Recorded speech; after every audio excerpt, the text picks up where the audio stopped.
여러분 안녕하십니까. 경제현장 오늘 시작합니다. 한국은행 금융통화위원회가 기준금리를 다시 한번 0.25%포인트 올렸습니다. 최근 소비자 물가 상승률이 5%대 육박하면서 물가 대응에 좀 더 확차를 가는 모습인데요.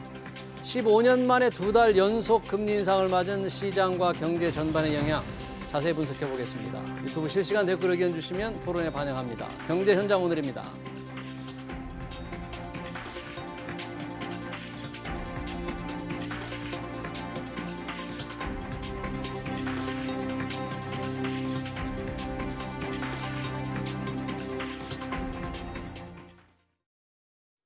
네, 기준금리 인상 토론하기 위해서 두 분 모셨습니다. 주현수 한국금융연수원 교수, 송재경 한화자산운용 마케팅본부장 나오셨습니다. 어서 오세요. 네, 안녕하세요. 네. 자, 오늘 금통이 0.25%포인트 기준금리를 올렸습니다. 그래서 1.75%가 된 거죠? 예, 주현수 교수님, 그러면 예상을 한 대로 나온 것 같은데 어떻게 평가를 할 수 있을까요? 네, 오늘 금통이 발표하기 전까지만 하더라도 시장에서 보통 이제 이야기를 하던 것이 25bp 인상을 할 것이다. 그리고 좀 더 가이던스가 강하게 나올 것이다라고 말씀들을 많이 나눴었는데요. 예. 지금 금통위 결과도 거의 비슷한 형태이고 그다음에 향후 전망에 대한 이야기를 했을 때도 인플레이션에 대한 압력이 더 높을 것이다라는 이야기도 있었고 그다음에 금리 향후 전망에 대해서도 시장에서 예상하는 바와 좀 비슷한, 그거보다 약간 높은 정도의 가능성도 있다라는 식으로 언급을 하면서 대략적으로 시장의 전망과 크게 벗어나지는 않았다라고 평가를 내리고 싶습니다. 예. 오늘 전체적으로 이렇게 금리를 올리니까 송재경 본부장이 보시기에 전체 우리 시장 동향도 큰 영향, 큰 변화 없었습니까? 금리나 주식 시장 동향 어떤 움직임이 있었습니까? 네, 오늘 환율 시장이나 또 주식 시장이나 그러니까 주로 이제 자산 시장에서의 그런 변화는 크게 없었다고 평가할 수 있을 것 같고요. 이미 시장에서 예상한 수준 내에서 평가가 이루어졌고 또 내지는 연준이 이따가도 논의되겠지만 연준의 기조와 궤를 같이 하는 그런 코멘트들을 하면서 일단은 시장이 예상되는 수준에서 나왔기 때문에 특별히 그런 격한 반응은 없었다 이렇게 말씀을 드립니다. 증권 전문가에서 좀 추가로 여쭤보고 싶은데요. 나스닥이 어제 밤에 많이 올랐잖아요. 그러니까 우리 증시도 출발은 상당히 괜찮게 했는데 이게 금리 인상 영향입니까? 좀 시간이 가면서 자꾸 시장이 마이너스로 돌아서서 현재는 지금 상당히 좀 하락세를 보이고 있는데 아무래도 영향 받는 거 아닐까요?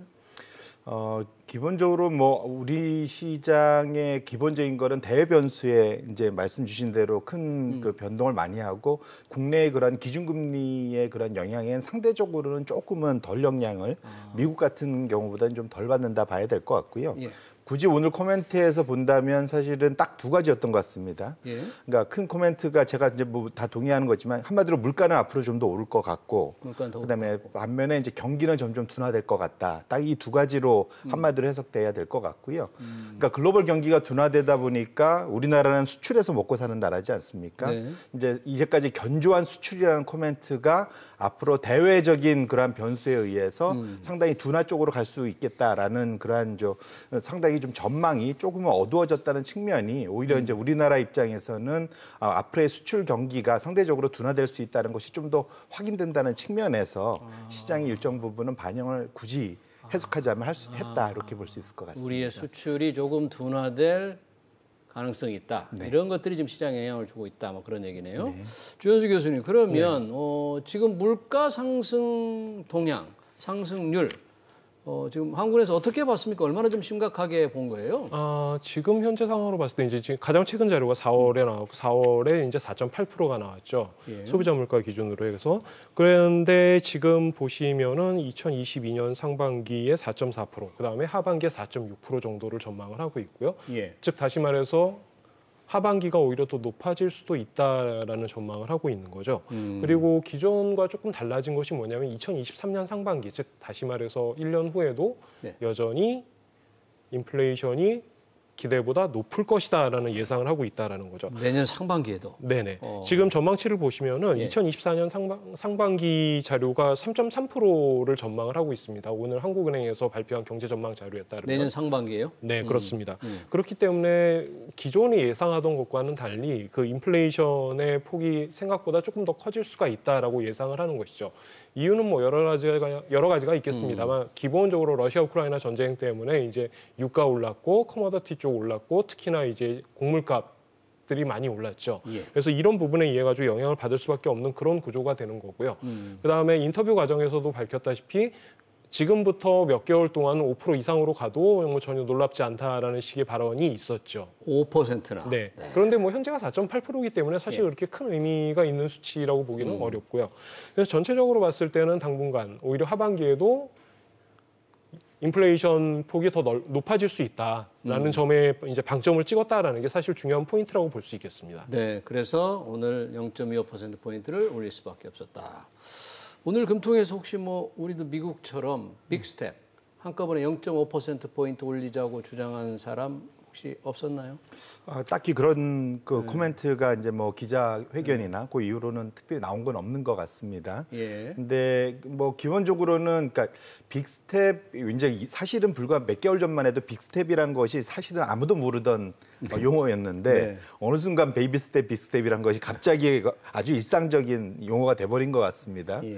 근데 사실은 그러니까 지금 기준적으로 이제 미국 기준으로 이제 25bp 0.25% 올리면 베이비 스텝, 그다음에 이제 50bp 올리면 빅 스텝, 이제 이런 식으로 구분들을 하시는데 사실은 그것의 레벨이 의미한다기보다는 제가 좀 더 중요하게 봐야 될 거는 그렇게 올렸을 때 인플레이션이 잡힐 거냐가 더 중요한 포인트인 것 같고요. 예. 지금 이제 우리나라 입장에서 보면은 미국보다는 선제적으로 작년 7월부터 여름께부터 사실은 꾸준히 지금 선제적으로 금리를 끌어올려서 여전히 미국과 우리나라의 그런 금리 격차를 일정 수준은 유지를 하고 있습니다. 예. 그리고 상대적으로 미국보다는 우리나라의 근원 물가의 레벨은 미국보다는 좀 낮은 상태이기 때문에 아직까지 빅스텝을 얘기를 굳이 할 타이밍은 아니지 않겠느냐라는 것이 뭐 기본적인 현재 다만 그 이창용 총재 자체의 그러한 그 성향 자체가 상당히 물가 잡는 거를 매우 중시하는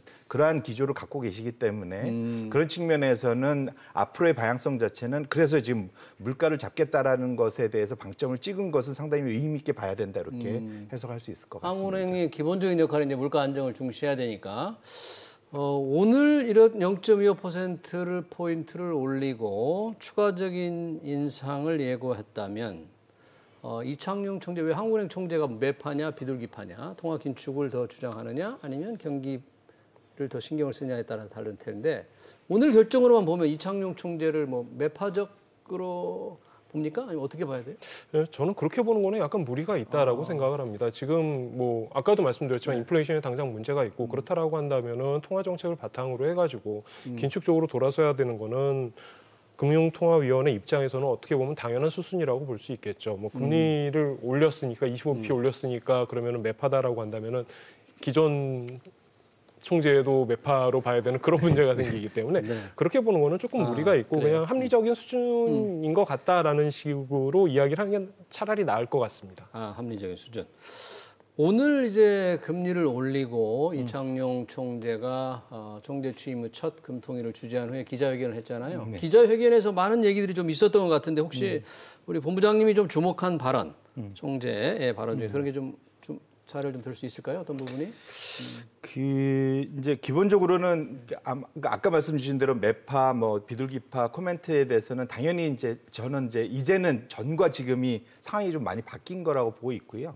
불과 사실은 그 인사청문회 때만 해도 상당히 좀 매파적인 발언은 많이 했었습니다. 인기가 없다 하더라도 미래를 위해서는 물가를 잡아야 길게는 좋게 본다라는 상당히 코멘트를 하셨고 그다음에 사실은 미국에서 가장 매파적인 소위 지금 학자 그리고 1년 전부터 이런 높은 인플레이션을 예견했던 레리 서머스 전 재무부 장관 지금 하버드대 경제학과 교수의 제자분이시거든요. 이분이 또 사실 그래서 상당히 그 이창용 교수의 트렌드 자체는 물가를 잡아야만 장기간의 그런 안정적 성장을 이룰 수 있다라는 큰 기조는 사실은 다 공유를 하고 있는 것 같습니다. 근데 이전에 그 소위 인사청문회 때 앉았을 때만 해도 이제 학자로서 저는 앉아 계셨다고 보고 있고요. 지금은 이제 발언의 무게가 이제는 달라졌지 않습니까? 그렇기 때문에 상당히 이제는 좀 뭐랄까 정책 관료적인 상당히 순화된 그런 코멘트를 한 거 아닌가 보고 있고요. 예. 이번 코멘트 중에 제가 좀 한 가지 우려스러웠던 거는 소위 이제 그 물가를 앞으로 전망하는 데 있어서 이건 아마 이제 금통위 전체의 평가인 것 같던데 예. 에너지 가격에 대해서는 생각보다는 조금은 너무 좀 뭐랄까 낙관적인 코멘트가 이렇지 않나 그런 봅니다. 코멘트가 있었나요? 예, 뭐라고 네. 그랬냐면 물가 피크가 언제 올 거냐에 대한 질문에 대해서 여러 가지 가정이 있는데 물가 정점이 언제 올 거냐? 그랬더니 네네. 그런데 이제 본인들의 이제 그 유가에 대한 기본 가정이 2분기에 107달러에서 연말에는 한 99달러, 내년에는 90달러 후반대, 중반대 뭐 이 정도로 하향 안정화를 이제 예상을 하고 있거든요. 그런데 이제 아까 이제 뭐 교수님께서도 이제 그 러시아 우크라이나 사태를 말씀하셨지만 그게 2월 말에 있기 직전에 이미 유가는 100불을 넘어서고 있었습니다.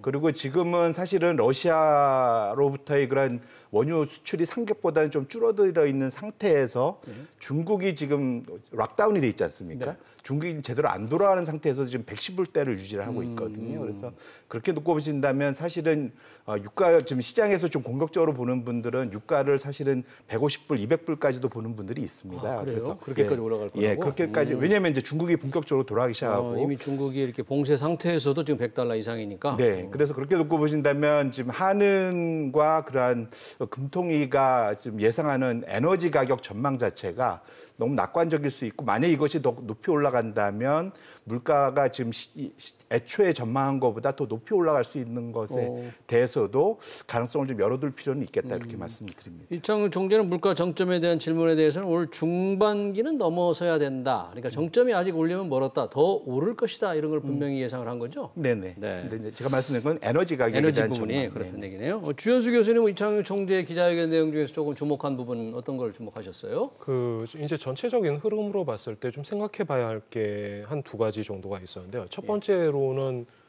그 경제에 대해서 조금 낙관적인 전망을 하고 계시는 것 같다라는 부분이었습니다. 낙관적으로 보셨다. 이 조금 그 어폐가 있을 수는 있는데 오늘 경제 전망을 보면 2022년 연간 전망이 3%대에서 지금 2.7%로 하향 조정을 했단 말이죠. 그렇죠. 낮췄죠. 2.7%로. 그런데 이제 몇 가지 좀 그 관심 있게 봐야 될 포인트가 있습니다. 첫 번째로 제가 관심 있게 보였던 게 그러면 2022년에 경상수지를 어떻게 보느냐라는 질문에 대해서 약 500억 달러 정도 흑자를 전망을 하고 계세요. 그런데 이제 생각을 해보면은 우리가 1분기 이미 지났지 않습니까? 1분기 자료가 나왔는데 이때 한 130억 불 정도 흑자가 났단 말이죠. 그러면은 요거 4번 하면은 이제 500억 불이 대충 되는 거잖아요. 네. 그런데 문제는 4월이죠. 4월에는 언제나 그 배당 수요가 있기 때문에 이제 경상수지가 적자로 돌아서는 추세가 있고 이번에도 크게 다르지 않을 거다라고 생각을 한다면은 500억 달러 흑자 규모는 조금 과대해서 보는 거 아닌가라는 그런 우려가 있었고요. 낙관적으로 본 거다. 500달러 네네. 경상 흑자는. 그리고 이것과 이어지면서 이제 환율에 대해서도 좀 안정적으로 보는 것 같다라는 생각이 드는 거죠. 왜 이제 이런 이야기를 하게 되었냐 하면은 그 어떤 코멘트를 하셨냐면은 한미 금리차 물가를 감안하면은 역전되지 말라는 법이 없다라는 말씀을 하셨단 말이죠. 시장에서 한미 금리 역전에서 관심이 많은데 그렇죠. 그 부분에 대한 명쾌한 얘기가 좀 있었습니까? 네. 이 부분에 대해서 이게 감내할 수 있는 수준이다라고 표현을 하셨단 말이죠. 감내할 수 있는 수준이다. 네. 무슨 뜻입니까, 그럼? 그렇다라고 한다면은 저희가 이제 5월에 이제 FOMC 그 의사록이 나왔지만 여기에서 나타난 게 이제 커플 오브 타임스로 해가지고 50pp를 인상할 수 있다. 즉 다시 말해서 6월, 7월 FOMC에서는 50pp씩 올릴 것이다라는 예상을 하고 있단 말이죠. 그렇게 된다라고 한다면 미국 기준금리는 7월 말 기준으로 했을 때 1.75에서 2%로 가게 됩니다. 상단은 2%가 되네요. 미국은. 그렇죠. 네, 그렇게 되면 우리는요. 우리 같은 경우에는 지금 1.75로 올라갔죠. 그리고 7월에 되면은 FOMC보다 금통위 회의 날짜가 뒤인데 그러면 단기간이지만 이게 역전될 수 있다라는 이야기가 7월에. 네. 사실 이 부분에 대해서 그렇게 크게 고민할 필요 없다라는 뜻으로 말씀을 하신 것 같은데 이 말이 성립을 하려면 우리가 그 기준금리 역전이 나타났을 때 걱정하는 거는 뭐죠? 자본 유출이란 말이죠. 그렇죠. 미국의 금리가 높으니까 우리 돈이 싹 빠져나가는 거. 그러면은 이 자본 유출이 방지가 되려면은 기본적으로 환율 효과가 나타나야, 즉 원화의 가치가 상승이 되어야 이게 어느 정도 커버가 되는 부분이 생긴단 말이죠.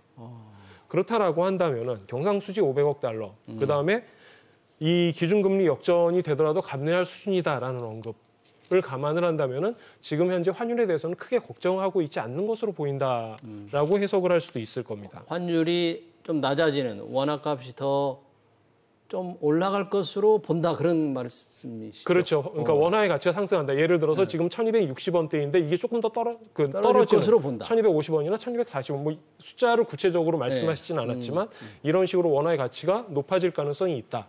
원화가 하락하는 그런 모습을 볼 수도 있다라는 거죠. 그리고 마지막으로 한 가지만 말씀을 드리면은 그 시장에서 아까 이제 큰 반응이 없었다라고 말씀을 하셨지만 실제로 주식 시장을 보면은 그 발표 시점인 10시에 탁 뛰었다가 주가가 그다음부터 천천히 하락하는 모습을 보인단 말이죠. 그래서 그 이유를 굳이 갖다 붙여서 해석을 해 본다라고 한다면은 그 언급 중에 이제 이런 이야기가 있었죠. 그 연말 기준으로 해서 기준금리가 2.25에서 2.5% 전망을 하는 시장이 지금 그렇게 전망을 하고 있는데 이것은 합리적으로 보인다라고 이야기했습니다. 예, 맞습니다. 그런데 이 이야기는 뭐냐 하면은 이번에 올리고 그다음에 2번에서 3번 정도 25bp 기준으로 금리 인상을 추가적으로 단행할 것이다라는 이야기죠. 앞으로 3번 정도는 올릴 수 있다는 거를 분명히 예고한 거다 그런 거죠? 어떻게 보면 그게 합리적이다라고 표현을 하신 거죠. 그렇다라고 한다면 기존의 시장에서 봤던 거, 이번을 포함해서 3번 정도 금리를 인상할 거다라고 생각을 하고 있었다면 추가적으로 한 번 더 금리 인상의 개연성도 있을 수 있다. 내지는 추가적으로 한 번 더 인상을 해도 합리적으로 받아들여야 된다라는 식으로 해석을 할 수가 있는 거죠. 예.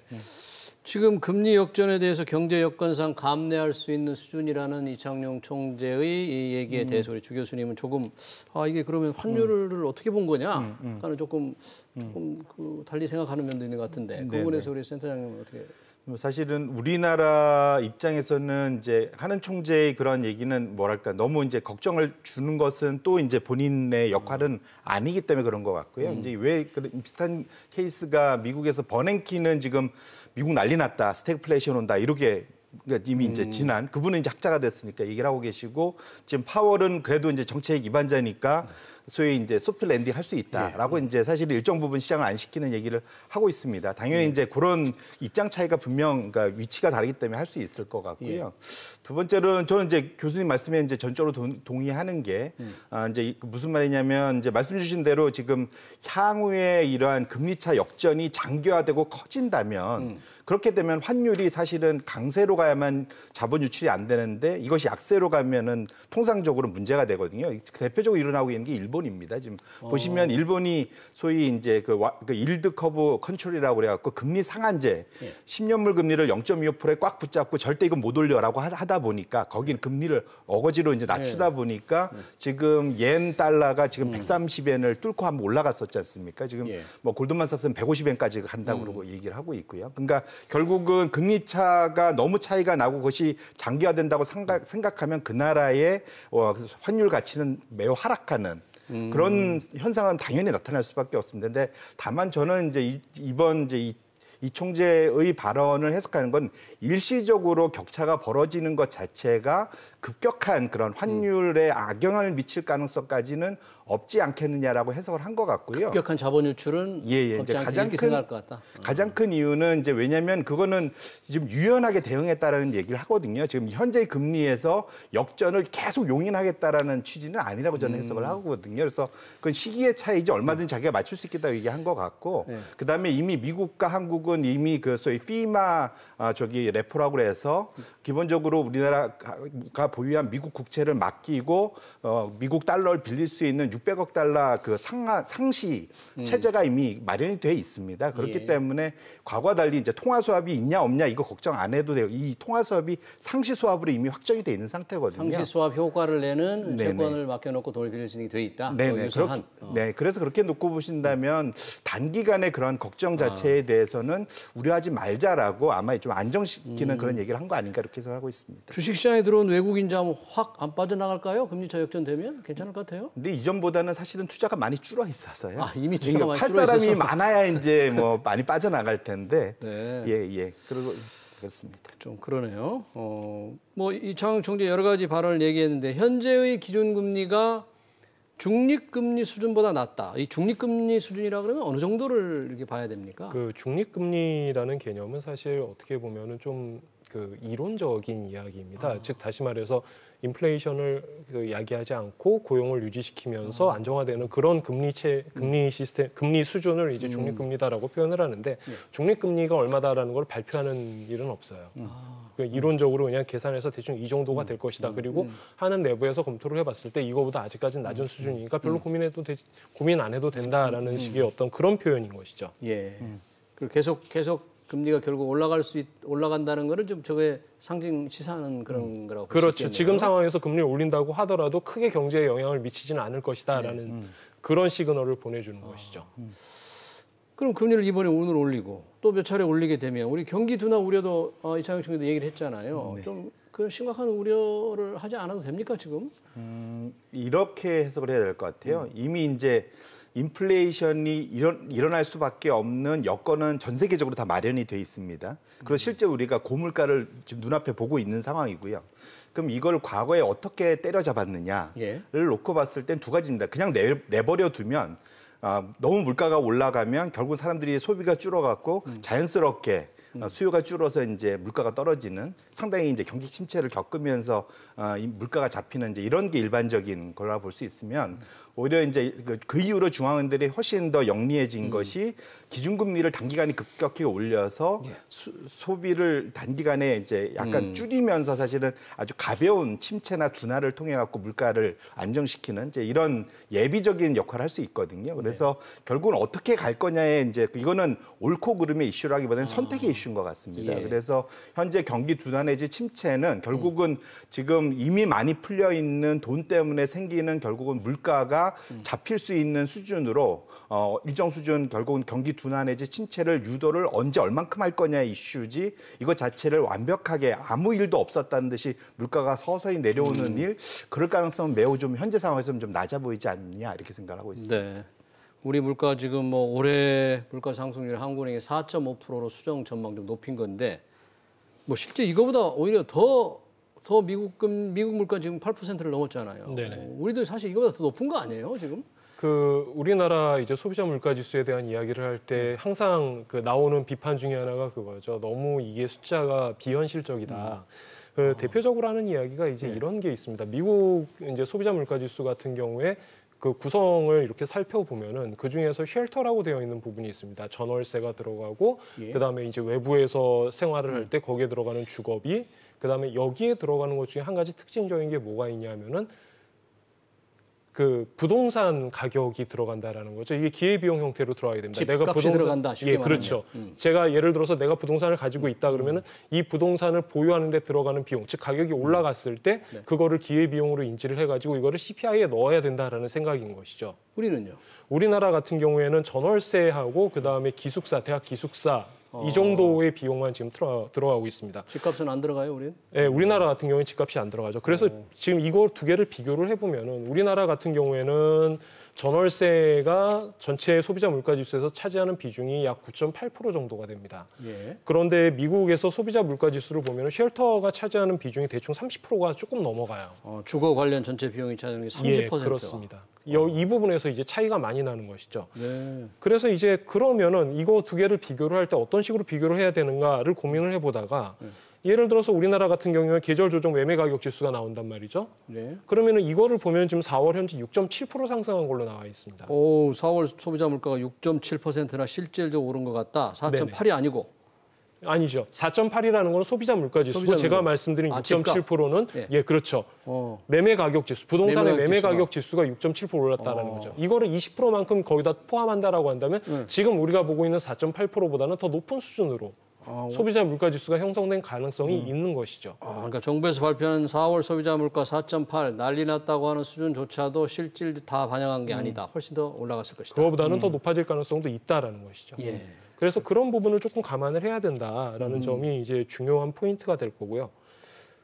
그 이번에 이제 이창용 총재께서 말씀을 하실 때 소비자 물가 두 개를 비교를 해봤을 때 미국의 소비자 물가보다 한국의 소비자 물가가 낮다라는 물론 이제 그렇게 단순하게 비교를 하신 건 아니겠지만 숫자만으로 보면 그렇죠. 근데 이제 이 부분에서는 조금 조심해야 될 필요가 있다라는 거죠. 저희가 기준이 판단을 다르니까. 할 때. 네, 그렇습니다. 그러네요. 미국 8% 소비자 물가, 우리 4%대 기준이 다른데 어떻게 하나의 잣대로 비교할 수 있느냐? 그런 좀 문제는 있겠네요. 네네. 예. 그걸 가지고 또 단기 금리 역전 이런 걸 다 똑같이 얘기할 수는 없는 것 같고요. 사실 지금 금리 올리면 제일 걱정되는 건 은행에서 돈 빌린 사람입니다. 네.